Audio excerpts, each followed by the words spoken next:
ओम शांति। आपका दिन शुभ हो। आप जो भी कर्म करें उसमें आपको सफलता मिलती रहे, मेरी यही शुभ भावना और शुभकामना। आज हम इस वीडियो में बात करेंगे कि किसी का जन्म बहुत बड़े परिवार में होता है, किसी का जन्म बहुत गरीब परिवार में होता है। ऐसा क्यों होता है?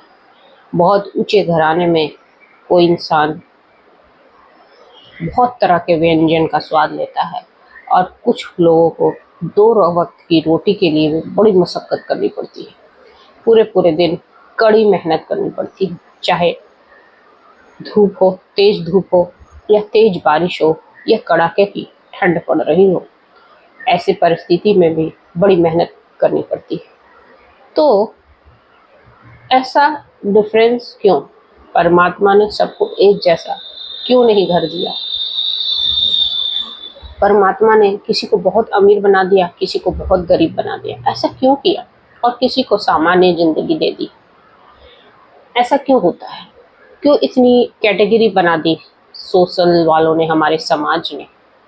ये हमारे समाज की बनाई गई है कि ईश्वर ने वाकई में इसमें डिफरेंस किया है। इसमें ऐसा लोगों के साथ भेदभाव किया है परमात्मा। कहने को तो हम ईश्वर के बच्चे हैं, फिर इतना भेदभाव ईश्वर ने क्यों किया? ये मन में क्वेश्चंस मेरे को तो बचपन से आते थे। मेरे घर में जब काम वाले आते थे तो मैं ये सोचती थी कि ये इस तरीके के कपड़े क्यों पहनते हैं, मैं इस तरह का फ्रॉक क्यों पहनती हूँ, मेरी फ्रॉक इतनी सुंदर और उनके फ्रॉक इतने गंदे क्यों हैं। मैं अपनी माँ से हमेशा ये सवाल करती थी कि माँ, ये इतनी ऐसे वस्त्र क्यों नहीं पहनती, ये मेरे जैसा सुंदर क्यों नहीं पहनती है, ये ऐसे गंदे वस्त्र क्यों पहनती? तो माँ हमेशा उस समय मुझे हंसकर जवाब देती थी कि बेटा, जब तुम बड़े हो जाओगे तब ये समझ जाओगे। और जब मैं बड़ी हुई तो मेरे मन में हमेशा यह कौतूहल बनी रही कि इतना डिफरेंस क्यों। फिर तो मैंने समाज में और भी रूपरेखा देखा। कोई कर्मचारी का स्कूल में काम कर रहा है, उसके भी कपड़े अलग हैं, और जो लोग आ रहे हैं, जो प्रिंसिपल है, उसके कपड़े अलग हैं। मैं हमेशा बार बार इस चीज़ों को बहुत नोट करती थी। हमेशा मेरे मन में ये जिज्ञासा रहती थी कि इतना डिफरेंस क्यों। और बाद में मुझे इसका रीज़न सिर्फ एक ही नज़र आया। जब मैंने इसकी पढ़ाई की तो मुझे पता चला ईश्वर ने तो ऐसा कुछ किया ही नहीं। ये तो हमारे ही कर्मों के अनुसार हमें अपना जीवन, हमें अपना ऐसा घर मिला है। अब इस कर्म में ऐसा हमने क्या कर दिया कि हमें ऐसे गरीब के घर में जन्म लेना पड़ता है? तो इसका जवाब आज इस वीडियो में हम देंगे, पर पहले एक स्टोरी सुनिए। एक लड़की जिसका जन्म एक गरीब परिवार में होता है। उसके माता पिता बहुत स्ट्रगल करके दो वक्त की रोटी जुटा पाते हैं, और लेकिन उस बच्ची का बचपन से महत्वाकांक्षाएं तो कुछ और थी। वो हमेशा आगे बढ़ना चाहती थी। वो जब लोगों को देखती थी घर से बाहर के बच्चे स्कूल जा रहे हैं तो उसका भी मन करता था। वो अपनी माँ से कहती थी कि माँ, मुझे भी स्कूल जाना है। माँ कहती थी कि बेटा, हम तो इतना सक्षम ही नहीं है, हम तुम्हें पढ़ा नहीं सकते हैं। बेटी रो देती थी और बेटी स्कूल के सामने एक आस से खड़ी रहती थी कि कोई उसको भी पढ़ा दे। और इसी स्ट्रगल के दौरान वो लड़की पे एक इंसान की नज़र जाती है जो अपनी बच्ची को छोड़ने वो रोज स्कूल आता था।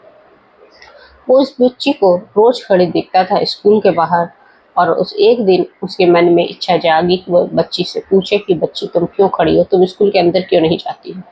बच्ची से पूछता, बच्ची कहती है कि मेरे माँ बाप के पास इतने पैसे नहीं हैं कि मुझे स्कूल में पढ़ने के लिए भेजे। मैं बहुत गरीब हूँ और मैं पढ़ नहीं पाऊंगी, और मेरी माँ कहती है कि हम पढ़ाने में तुम्हें सक्षम नहीं है, हम तुम्हें स्कूल नहीं भेज पाएंगे। वो अंकल लड़की से पूछते हैं कि बेटा, तुम स्कूल जाना चाहती हो क्या? तो लड़की कहती कि हाँ अंकल, मैं पढ़ना चाहती हूँ। वो अंकल, एक अजनबी इंसान, उसको स्कूल में दाखिला करवा देता है। लड़की स्कूल में पढ़ना शुरू करती है। उसका सारा खर्चा भी वो अजनबी उठाता है, और उसको पढ़ाता है जब तक वो पढ़ना चाहती है। उसके माँ बाप से भी इजाज़त ले लेता है।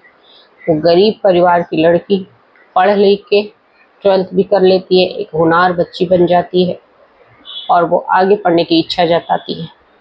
और वो स्कॉलरशिप क्योंकि वो काफ़ी मेहनती थी, स्कॉलरशिप से सीए की पढ़ाई करती है और सीए की पढ़ाई में वो टॉप कर जाती है और वो आज एक बहुत अच्छा सीए है, चार्टेड अकाउंटेंट, लोगों के अकाउंट्स देखती है।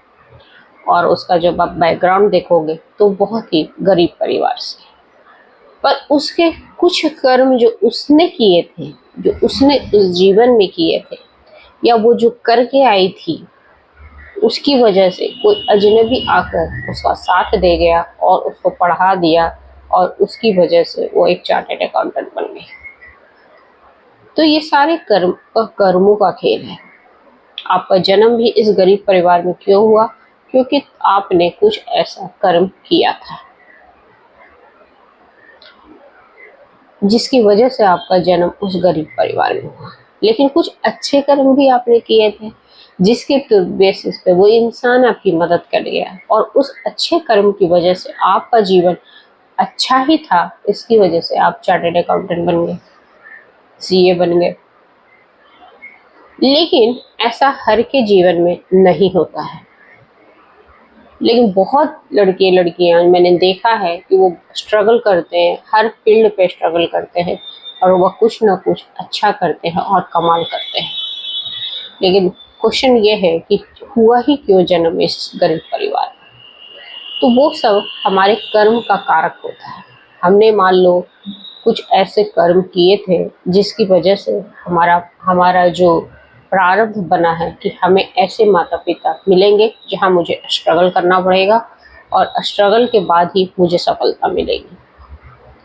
ये एक पड़ाव होता है, हमारा पहले ही निश्चित हो जाता है। जब आत्मा शरीर छोड़ती है तो वो उसका रिव्यू होता है और उसके बाद एक डिसाइड हो जाता है कि आपका घर में आपको कौन से माता पिता का हिसाब किताब चुकाना है, किसके साथ आपका कनेक्शन है, कौन आपके जीवन में कब आएगा, और उसके हिसाब से आपका एक बैकग्राउंड, एक आगे का जीवन तय हो जाता है और उसके हिसाब से आपका जन्म एक गरीब परिवार में होता है। और कुछ लोगों के कर्म इतने अच्छे होते हैं कि उनका जो ठाट बाट वो दूसरे जन्म तक भी चलता रहता है और उनका जन्म एक अमीर परिवार में होता है, एक अच्छे परिवार में होता है जहाँ उनको स्ट्रगल कम करना पड़ता है। उनको शुरुआती जीवन में स्ट्रगल कम होता है, लेकिन उनके जीवन में भी स्ट्रगल होता है। ऐसा लगता है कि हमें उनके जीवन में नहीं है स्ट्रगल। तो सबके जीवन में सुख और दुख आता है। किसी के जीवन में दुख कम होता है, किसी के जीवन में सुख ज़्यादा होता है, किसी के जीवन में दुख ज़्यादा होता है और किसी के जीवन में सुख कम होता है। तो सबके जीवन में अपने अपने कर्मों के हिसाब किताब की वजह से ये इतना डिफरेंस होता है। एक व्यक्ति महलों में पैदा हुआ लेकिन उसकी आंख खराब थी और जिसकी वजह से वो देख नहीं पाता था। उसके पास सब कुछ था लेकिन आंख खराब थी। क्यों? क्योंकि उसने पिछले जन्म में किसी को सताया था, उसको आंख को फोड़ दिया था किसी ऋषि के, और उसका जन्म जन्मांतर तक उसका वो पाप का जो बोझ है वो कम नहीं हुआ था, प्रारब्ध कम नहीं हुआ था और उसको भोगना पड़ता था और इसकी वजह से उसको कम दिखाई देता था अपने आंखों से। और ये सिर्फ एक जन्म के लिए नहीं हुआ था, उसके साथ 2-3 जन्म तक ये चलता रहा था, क्योंकि उसने जानबूझकर किसी ऋषि का आंखों को फोड़ दिया था। तो कौन सा पाप हमारे साथ चल रहा है ये हमको नॉलेज नहीं होता। हम किस बना पे कहते हैं कि हम जब लोगों के पास्ट लाइफ रिग्रेशंस की स्टोरी सुनते हैं तो हमें पता चलता है कि उन्होंने पास्ट में ये कर्म किए थे। इस वजह से हम बताते हैं कि अगर आप पाप कम ना करो तो आगे आने वाला जीवन आपका जो आगे आएगा वो अच्छा होगा। तो इसीलिए आप लोग कोई भी ऐसा कर्म ना करें जिससे किसी का दिल दुखाओ, किसी की मान सम्मान में मतलब ठप्पा लगाओ। किसी के मान सम्मान में आप ठप्पा लगाओगे तो आपका जन्म ना हमेशा गरीब परिवार में होगा, जहाँ से आपको कोई आदर नहीं मिलेगा, कोई सम्मान नहीं मिलेगा, आपको देख के लोग धिक्कारेंगे। जैसे बहुत सारे जो गरीब लोग होते हैं उसको आपको देख कर बहुत लोग अच्छा फील नहीं करते हैं, उनके साथ तो उनका व्यवहार एकदम चेंज हो जाता है, उनको इतना डिफरेंस दे। उनको कोई अपनी चेयर पे बैठान अपने घर में चेयर पे भी नहीं बैठाते, उनको ज़मीन में बैठने की इजाज़त देते हैं। तो इतना डिफरेंस क्यों होता है? क्योंकि उसके कर्मों के हिसाब से, क्योंकि उसका जन्म गरीब परिवार में हुआ। लेकिन हम ये जो आचरण करते हैं वो भी तो हमारा कहीं ना कहीं जाके हमें उसका फल मिलेगा। हम कहते हैं कि तुम ऊपर नहीं बैठो, तुम नीचे बैठो, कि ये जो आपका व्यवहार है कहीं ना कहीं आपको उसकी तो सजा मिलेगी ना।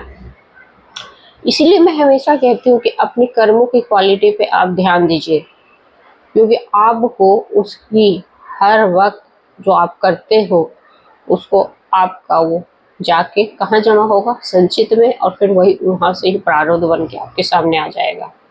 अगर आप किसी को आज आप किसी के साथ बहुत गंदा व्यवहार करते हो, किसी को अपमान करते हो, तो आपको बाद में ये पीड़ा सहनी पड़ेगी। किसी के साथ दुराचार करते हो तो आपको ये पीड़ा और भी डबल ब्याज के साथ, मूलधन के साथ आपको चुकानी पड़ेगी। तो इसलिए ऐसा कोई कर्म ना करें जो आधार बन जाए आपके आगे आने वाले जीवन के लिए, जहाँ आपको शर्मिंदगी महसूस हो। इसलिए अपने कर्मों की क्वालिटी पे हमेशा ध्यान दीजिए, ताकि आपको वो स्ट्रगल का फेज ना जूझना पड़े अपनी लाइफ में, आपको वो गरीबी ना देखना पड़े, और अपने आप उनके घरों में बरकत भी नहीं होती, क्योंकि वो दान पुण्य सेवा, वैसे लोग जो अपने पिछले कर्मों में आप देखोगे कि उन दान पुण्य सेवा नहीं करते हैं, किसी की मदद नहीं किया होगा, किसी की बददुआएं ली होगी, तभी ऐसे परिवार में आपका जन्म होता है। और यही रीज़न है कि हम सब दुखी रहते हैं। ये दुखी वाला जो फेज ना रहे, वो सब जो रीज़न है वो हमारा कर्म ही कारक है। हमारे ही कर्म हमारे दुश्मन बन के हमारे अगले वाले जन्म को ऐसा बना देते हैं।